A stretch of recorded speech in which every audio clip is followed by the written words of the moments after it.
السلام علیکم، کیسے ہیں آپ سب؟ اچھا، زندگی کا جو ہمارا سفر ہے وہ مسلسل ترقی کا ایک سفر ہے۔ ہم جب ماں کے کوکھ سے اپنے نکلتے ہیں تو تب سے لے کر اب تک ہم مسلسل ترقی کرتے رہتے ہیں۔ تو آج ہمارے ساتھ جو مہمان موجود ہیں انہوں نے بھی مطلب اپنی کریئر میں بڑی ویریشنز دیکھی اور ترقی کرتے گئے دن بدن۔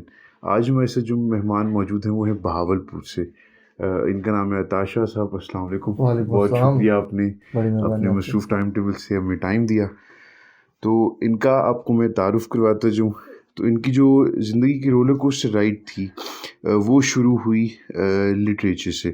لٹریچر میں انہوں نے ماسٹرز کیا اور پھر فیڈرل گورنمنٹ میں سیکشن آفیسر کے طور پر یہ امپلائی ہو گئے، اور اس کے بعد انہوں نے مختلف منسٹریز کو اپنا ٹائم دیا اور ریسنٹلی یہ ڈپٹی سیکرٹری کے عہدے سے ریٹائر ہوئے ہیں۔ تو بچوں کو اپنے مطلب جو بڑے ہوتے ہیں ان سے بچپن کے قصے سننے کا شوق ہوتا ہے، تو سٹارٹ ہم بچپن سے ہی کرتے ہیں۔ آپ کا بچپن کیسا تھا؟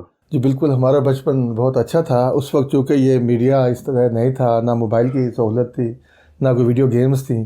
ہم گراؤنڈز میں جاتے تھے، اسکول یا کالج سے واپس آنے کے بعد کرکٹ کھیلتے تھے، فٹ بال کھیلتے تھے ہم، اور جیسے اندھیرا ہوتا تھا گھر آ جاتے تھے۔ گھر کا ماحول کچھ ایسا تھا کہ لیٹ نائٹ پسند نہیں کیا جاتا تھا، تو ہماری ایکٹیویٹیز بڑی پازیٹیو ہوتی تھیں۔ دن میں اسکول کالج اور ایوننگ میں گیم کی، اور پھر رات کو گھر آ گئے اور ہوم ورک کیا، اپنے اسکول کا کام وغیرہ کیا اور پھر سو گئے۔ تو بڑی سادہ سی لائف تھی، لیکن بڑی اچھی تھی، بڑی صحت مند لائف تھی ہماری۔ ایکٹیویٹیز بڑی پازیٹیو تھیں۔ آج جب ہم اپنے بچوں کی ایکٹیویٹیز یا ان کے روزمرہ کے معمولات دیکھتے ہیں تو ایسا لگتا ہے کہ ہمارے دور میں تو ایسا کچھ تھا ہی نہیں، نہ وہ اس طرح کے کھانوں کی سہولتیں تھیں اور نہ اس طرح کی انڈور گیمز تھیں۔ تو یہ ایک بنیادی فرق ہے اس میں۔ آپ کی زندگی میں ٹرننگ پوائنٹ کب آیا؟ میری زندگی میں ٹرننگ پوائنٹ اس وقت آیا جب میں کالج سے یونیورسٹی کی طرف گیا۔ تو میں نے پلان کیا کہ میں، چونکہ بہاولپور ایک بیکورڈ ایریا گنا جاتا ہے، وہاں تعلیمی سہولتیں بھی اتنی زیادہ مناسب نہیں تھیں جو کہ اچھے شہروں میں تھیں۔ تو میری خواہش تھی کہ میں پڑھنے کے بعد کسی اچھی جاب پہ جاؤں گا، اسپیشلی سول سروس میں آنے کا مجھے بہت شوق تھا۔ تو اللہ کا کرم ہوا، پھر میں سلیکٹ ہو گیا اور میں اسلام آباد میری پوسٹنگ ہو گئی۔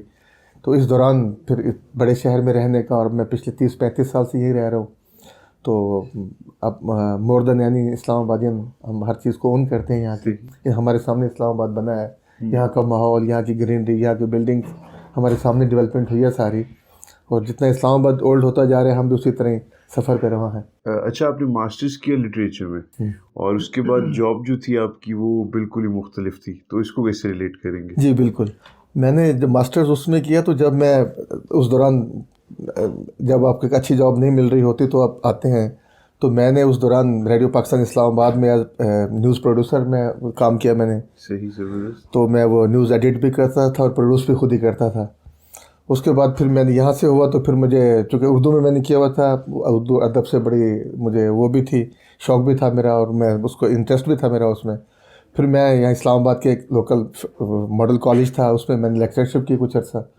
اس کے بعد پھر میں سول سروس میں آ گیا۔ تو اس طرح زندگی کے سفر میں یہ 2-3 بڑے اچھے تجربات ہوئے کہ میں ایک وہ میڈیا ریلیٹڈ اس میں بھی رہا، اور ٹیچنگ کا شعبہ جو کہ میرا بڑا فیوریٹ تھا ایک دور میں، کہ میں اپنا جو میرے نظریات ہیں، جو میرے خیالات ہیں، میں اپنے اسٹوڈنٹس تک اس کو ٹرانسفر کروں۔ بالکل۔ اور میرا خیال ہے میں نے بڑی حد تک اس میں کوشش کی اپنی، اور خاصی سیٹسفیکشن ہوئی اس سے مجھے۔ صحیح۔ تو ہر انسان کی زندگی میں ایک شخص ہوتا ہے جو اسے انسپائر کرتا رہتا ہے۔ آپ کی زندگی میں کون تھا انسپریشن؟ میری زندگی میں انسپریشن میرے والد صاحب تھے۔ ہم تو چونکہ بہاولپور آنے سے پہلے، ہم ایک بہاولپور کا ایک دور افتادہ علاقہ ہے جو کہ پنجاب کا آخری تحصیل ہے صادق آباد، ہمارا وہاں سے تعلق تھا۔ صحیح۔ تو میرے والد پہلے وہ تھے جو اپنے گاؤں سے نکل کے شہر کی طرف آئے تھے۔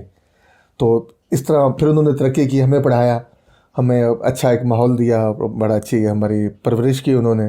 تو میرا خواہش تھی کہ میں بھی اپنے بچوں کو، جیسے میرے والدین نے میرے لیے اپنی توانائیاں ساری صرف کیں، تو میں اپنے بچوں کو وہ ٹرانسفر کروں گا، اور اسی طرح ان کو بھی اچھی تعلیم اور اچھی تربیت دوں گا، اور الحمدللہ میں اس میں بڑا کامیاب رہا۔ اپنے بچوں کو میں نے اچھی تعلیم دی، اچھی تربیت دی، ماشاءاللہ ان کی شادیاں بھی کر دی ہیں اب تو میں بڑا مطمئن ہوں اپنی لائف سے کہ جو میں نے ٹارگیٹ سیٹ کیے تھے الحمدللہ وہ سب میں اچیو کر چکا ہوں۔ صحیح۔ اچھا، اگر آپ اپنے جو وقت کے نوجوان ہیں ان کو آج کل کے نوجوان سے کمپیئر کریں تو آپ کو کیا فرق نظر آتا ہے؟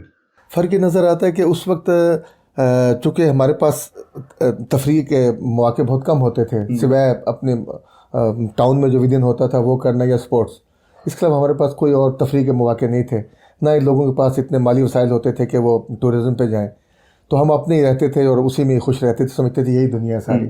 نہ ہی میڈیا پہ اتنی ایکسیس تھی ہمارے، بلکہ ہمارے گاؤں میں تو ایون لائٹ بھی نہیں تھی. بالکل. تو اب ہم آج کے بچوں کو دیکھتے ہیں تو ہم سمجھتے ہیں کہ یہ تو بڑے خوش قسمت لوگ ہیں کہ دنیا ان کے بالکل دسترس میں ہے، گلوبل ولیج میں رہ رہے ہیں یہ لوگ. دنیا کی کوئی فیشن، دنیا کی کوئی کتاب، دنیا کا کوئی نالج اب ان کی دسترس میں ہے. ہمارا سارا یونیورسٹی کالج کا زمانہ تھا، لائبریریز میں گزرتا تھا اپنے لیے مواد اکٹھا کرنے میں جب پیپرز ہوتے تھے ہمارے. اب بچے اپنے موبائل پہ اور کمپیوٹر پہ بیٹھ کے سارا کچھ ایک ہی جگہ پہ حاصل کر لیتے ہیں.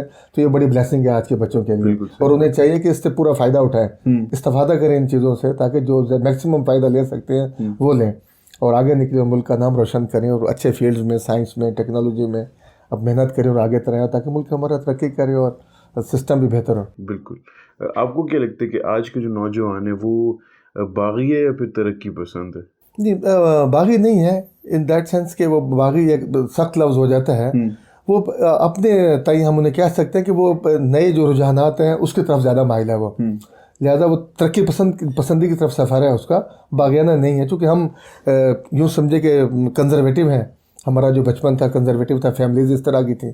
آج کے بچوں کو وہ کنزرویٹو ماحول ملا نہیں، اوپن ماحول میں پلے بڑھے ہیں، تو لہٰذا ان کے لیے وہ نیا ہے. ہمیں اجنبی لگتا ہے یہ کام، ذرا ہمیں اڈاپٹ کرنے میں پرابلم آتی ہے. بچے چونکہ اسی ماحول کی پیداوار ہیں، اسی میں پلے بڑھے ہیں، تو ان کو وہ اس کو انجوائے کرتے ہیں اس کو. صحیح. جیسے کہ آپ نے بتایا کہ آپ کا ٹیچنگ میں بھی کافی ایکسپیرینس ہے، تو آپ کو کیا لگتا ہے کہ ٹیچر اور پیرنٹ کا جو رول ہے اس میں کیا فرق ہے؟ ہاں، یہ دیکھنا پڑے گا. پہلے جب ہم اسٹوڈنٹ تھے تو مجھے اچھی طرح یاد ہے کہ ہمارے والدین کو اسکول میں باقاعدہ بلایا جاتا تھا. ٹیچرز بڑا انٹریکشن رکھتے تھے ان کے ساتھ اور پرسنل جانتے تھے، اور ان کو پتہ ہوتا تھا یہ کس کا بیٹا ہے، کہاں رہتا ہے، کون سی فیملی ہے اس کی. آج چونکہ اسٹوڈنٹس کی تعداد بھی زیادہ ہو گئی ہے اور ٹیچرز کا بھی رجحان ذرا اسٹوڈنٹ کے کیریئر بلڈنگ کی طرف یا ان کے فیملیز کے ساتھ انٹریکشن میں مجھے لگتا ہے تھوڑا سا گیپ ہے، جس کو کہ اب ریڈیوس ہونا چاہیے، ختم ہونا چاہیے، تاکہ پیرنٹس کو پتہ چلے کہ بچہ اسکول یا کالج جاتا ہے تو اس کی ایکٹیویٹیز کیسی ہیں اور وہ پڑھائی میں کیسا جا رہا ہے، تاکہ اس کے مطابق اپنے بچے کا جو مستقبل ہے یا جو ایجوکیشن ہے اس کا وہ پلان کر سکیں. بالکل. جیسے کہ آپ نے یہ بتایا کہ آپ براڈ کاسٹ سے بھی رہے، تو وہ کیسا تجربہ تھا؟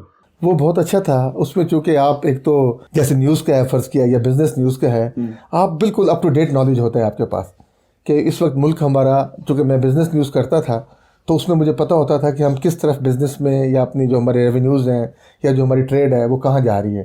تو بڑا اچھا انٹرسٹ ڈیولپ ہوا میرا اس میں، چونکہ لٹریچر میں نے ماسٹرز کیا ہوا تھا تو میں کر رہا تھا، اکنامیکل چیزیں دیکھ رہا تھا اور جو اکنامکس سے ریلیٹڈ تھیں.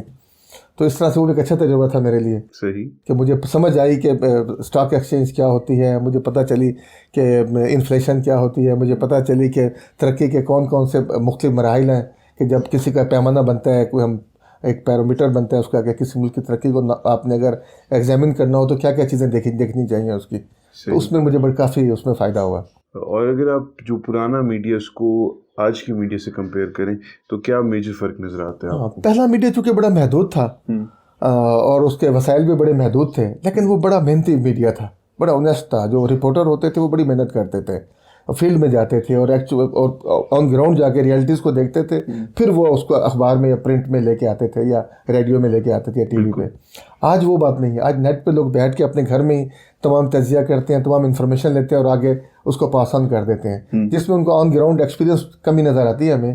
یہی وجہ ہے کہ آپ میڈیا ٹاکس جب دیکھ رہے ہوتے ہیں بڑی ہنسی آ رہی ہوتی ہے کہ ان لوگوں کا جو مطالعہ ہوتا ہے یا نالج ہوتا ہے وہ بڑا محدود ہوتا ہے. لگتا ہے کہ انہوں نے کوئی خود جا کے گراؤنڈ پہ کچھ نہیں دیکھا. بالکل. اچھا، ہم جب والدین کے ساتھ اپنے بیٹھتے ہیں تو وہ میں ریڈیو کے کافی قصے سناتے ہیں، اور مطلب تب ہمیں پتہ چلتا ہے کہ ویلیوز والا دور تھا اور بڑے قابل لوگ آتے تھے جو کہ براڈ کاسٹرز ہوتے تھے اور یہ سب کرتے تھے. تو آپ کو کیا لگتا ہے یہ چینجز کیوں آئی ہیں؟ چینجز اس لیے آئی ہیں کہ پہلے ایک بڑا محدود تھا، منوپلی تھی، صرف پی ٹی وی تھا، گورنمنٹ کے شعبے سے میڈیا پہ کنٹرولڈ میڈیا تھا، یعنی اس میں آپ اس سے باہر کینوس نہیں تھا کوئی اس کا آپ کا بہت بڑا.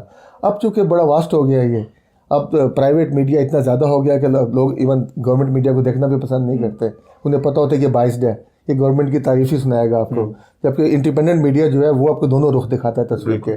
تو اس لحاظ سے اس کی ذرا ڈیمانڈ بھی زیادہ ہے اور اس پہ ورائٹی بھی ہے، پلس آپ کو ہر طرح کا نقطہ نظر پتہ چل جاتا ہے، گورنمنٹ کا بھی، اپوزیشن کا بھی، انٹرنل بھی ایکسٹرنل بھی، جو ہمارے مسائل ہوتے ہیں، جو ترقی ہوتی ہے یا جو ترقی معکوس ہوتی ہے، تو وہ آپ کو ساتھ ساتھ اپڈیٹ کرتے رہتے ہیں. صحیح.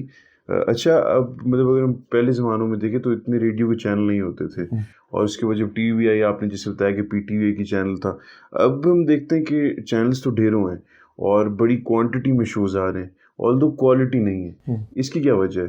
دیکھیں، جب ہم اب بہت زیادہ چیز پروڈکٹس دینا شروع کر دیں گے نا، پھر کوالٹی خود ختم ہو جائے گی اس میں. صحیح بات. وہ جو پروڈیوسر ہے، وہ جو آرٹسٹ ہیں، وہ انہوں نے ایک دن میں 4 پروگرام کرنے ہوتے ہیں. ایک پروگرام سے فارغ ہوتے ہیں تو آدھے گھنٹے بعد یا تھوڑی دیر بعد دوسرے پروگرام میں جا رہے ہوتے ہیں. تو وہ اپنی جو توجہ ہوتی ہے، جو کنسنٹریشن ہوتی ہے، تو وہ اپنی کردار پہ یا ایک اپنے اس پہ فوکس نہیں کرتے. بالکل. وہ ڈائیورٹ ہوتی ہے، جس کی وجہ سے ڈیلیوری میں یا اس کے ایکٹنگ میں ان کو وہ پرابلم آتی ہے. ہمیں لگ رہا ہوتا ہے جیسے مصنوعی ہو رہا ہے، وہ اس میں ریئل ہمیں نظر نہیں آتی. اگر آپ پرانی موویز یا ڈرامے دیکھیں، آپ کو لگتا تھا کہ جو فنکار ہے وہ اس کردار میں ڈوبا ہوا ہے. بالکل. اب وہ لگتا نہیں. اب وہ بڑے اس نے بال بنائے ہوتے ہیں، بڑی چکٹنگ ہوتی ہے اس کی، اور وہ غریب کا یا فقیر کا رول کر رہا ہوتا ہے، تو ایک مذاق لگ رہا ہوتا ہے ہمیں وہ کہ یار یہ ایکٹنگ کیا ہے اس میں. بالکل. اور دوسری بات، اصل میں ہماری جو میڈیا ڈراماز وغیرہ بھی جیسے، تو اس میں ایک خاص کلاس کو دکھایا جاتا ہے، اور یہ کیوں ہے؟ دیکھیں، اب جس طرح کے لوگ پروڈیوس کریں گے، جیسے ان کا بیک گراؤنڈ ہوگا، چونکہ وہ میں نے کہا نا کہ وہ لوگ ریئلٹیز کو نہیں جانتے. بالکل. وہ موبائل پہ کمپیوٹر پہ بیٹھ کے ڈراماز لکھتے ہیں اور پروڈیوس کرتے ہیں. وہ اگر فیلڈ میں جائیں تو ان کو پتہ چلے نا کہ دیہات کی لائف. میں باولپور کا رہنے والا ہوں، وہاں پینے کا پانی لوگوں کو، ہمارے جو چولستان ہے جس کو ہم روہی کہتے ہیں سرائکی میں، وہاں پہ پینے کا پانی دستیاب نہیں ہے. بالکل صحیح. جانور اور انسان ایک ہی جگہ پانی پیتے ہیں، کپڑے بھی وہیں دھوئے جاتے ہیں. تو کیا جب ایک بندے نے وہ ماحول دیکھا ہی نہیں، وہ بہاولپور کے یا ہمارے چولستان کے علاقے میں، یہ جو غریب علاقے ہیں ہمارے جنوبی پنجاب کے اسپیشلی، تو وہ اس کے بارے میں کیسے کوئی ڈرامہ یا کہانی بنا سکتا ہے؟ وہ وہاں کا رہائشی نہیں ہے. بالکل. جو وہاں کے مسائل اور اس کلچر کو میں سمجھتا ہوں وہاں کا رہنے والا، ہاں، جو بندہ جاتا ہے وہ وہاں رہے کچھ عرصہ، اس کو آبزرو کرے، وہاں کا رہن سہن دیکھے. محض پڑھ کے یا کوئی آڈیو ویڈیو دیکھ کے اگر وہ آپ ڈرامہ بنا دیتے ہیں یا مووی بناتے ہیں تو اس میں آپ کی اپنی انپٹ نہیں ہوتی. بالکل. تو اسی وجہ سے اس میں کچھ آپ کو جھول نظر آتے ہیں، وہ حقیقت سے دور نظر آتے ہیں ہمیں. بالکل. اچھا، آپ اپنے بچوں کی کیریئر کاؤنسلنگ کرتے ہیں تو ان کو کیا مشورے دیتے ہیں آپ؟ دیکھیں، کیریئر کاؤنسلنگ یہ ہے کہ کبھی بھی آپ یہ نہ سوچیں کہ میرا باپ کوئی بہت بڑا افسر ہے تو مجھے پش کرے گا لائف میں اس ترقی کا زینہ یہی ہے کہ والد مجھے پش کرے گا، یا میرا کوئی رشتہ دار کسی اچھی پوسٹ پہ بیٹھا ہوا ہے تو وہ کرے گا، یا بڑا پیسہ ہمارے پاس یہ ہو جائے گا. اگر بچے کے ذہن میں یہ بات بیٹھ جائے گی، وہ کبھی محنت نہیں کرے گا. بالکل. وہ ہمیشہ ویٹ کرے گا کہ مجھے کوئی آگے پش کرے. بچوں کو پہلے دن سے میں نے اپنے بچوں کو، اپنے اسٹوڈنٹس کو بھی، میری یہی میسیج ہوتا تھا کہ آپ محنت کریں، محنت کریں، محنت کریں، اور اپنے بل بوتے پہ جائیں. کہیں آپ کو یہ نہ بتانا پڑے کہ میں فلاں کا بھانجا بھتیجا رشتہ دار ہوں تو شاید مجھے کوئی فیور مل جائے گی. نہیں، فیور آپ کی قابلیت پہ ملنی چاہیے، نہ کہ آپ کے ریفرنس سے. اچھا، بہاولپور والے عطا اور اسلام آباد والے عطا میں آپ نے کیا فرق محسوس کیا؟ جی، فرق یہ محسوس کیا کہ وہاں ہم ایک بڑی سادہ لائف گزارتے تھے، اور اب بھی ماحول وہاں کا بڑا ایک روایتی ماحول ہے ہمارا اپنا، وہ کہ مجھے بڑا پسند ہے. وہ ایک کلچر ہے ہمارا، اپنی ثقافت ہے ہماری، اپنا ایک ماحول ہے وہاں کا. ہم جب جاتے ہیں تو وہ روایتی چیزیں ہمیں دیکھنے کو، رہنے کو ملتی ہیں. اپنا پرانا بچپن دیکھتے ہیں تو بڑی خوشی ہوتی ہے ہمارے رہ کے. اور وہاں خلوص اور محبت جو ہے ہمارے اپنے، اپنائیت محسوس ہوتی ہے آپ کو. یہاں میں 30-35 سال سے رہ رہا ہوں، شاید اتنی اپنائیت آج تک ہمیں نہیں محسوس ہوئی. وہاں ہم جو اپنا کچھ بچپن یا لڑکپن گزارا تھا، وہ لگتا ہے کہ شاید صدیوں پہ محیط ہے. صحیح. تو ہمیشہ انجوائے کرتے ہیں وہاں جا کے. کبھی پیچھے مڑ کر دیکھا ہے کہ ہم وہاں دوبارہ جائیں؟ ہاں بالکل. اب after retirement I have planned کہ میں، اپنے بچوں کی شادیاں ہو گئی ہیں، سب الحمدللہ اپنے گھروں میں خوش ہیں.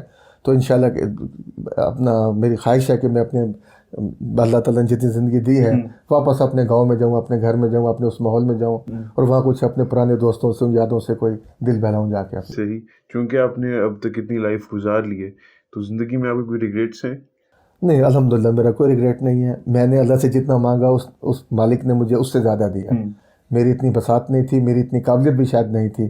مجھ سے کئی بہتر لوگ یہاں تھے، اور ابھی بھی ہوں گے، لیکن مجھے موقع ملا، میں نے اس سے فائدہ اٹھایا. قدرت نے میری مدد کی، چونکہ میں لے کے آیا تھا کہ میں چھوٹے شہر سے بڑے شہر کی طرف جا رہا ہوں، اور میں نے وہاں اپنا مستقبل بنانا ہے، ترقی کرنی ہے. تو الحمدللہ مجھے اللہ نے سب کچھ دیا جو کوئی بندہ بھی وش کر سکتا ہے کہ مجھے زندگی میں ملنا چاہیے. صحیح. اچھا، میری ٹیگ لائن ہے ڈیزائر ٹو انسپائر، تو اس کو ذہن میں رکھتے ہوئے اور خاص طور پہ یوتھ کو سامنے رکھتے ہوئے آپ کیا چھوٹا سا میسیج دینا چاہیں گے؟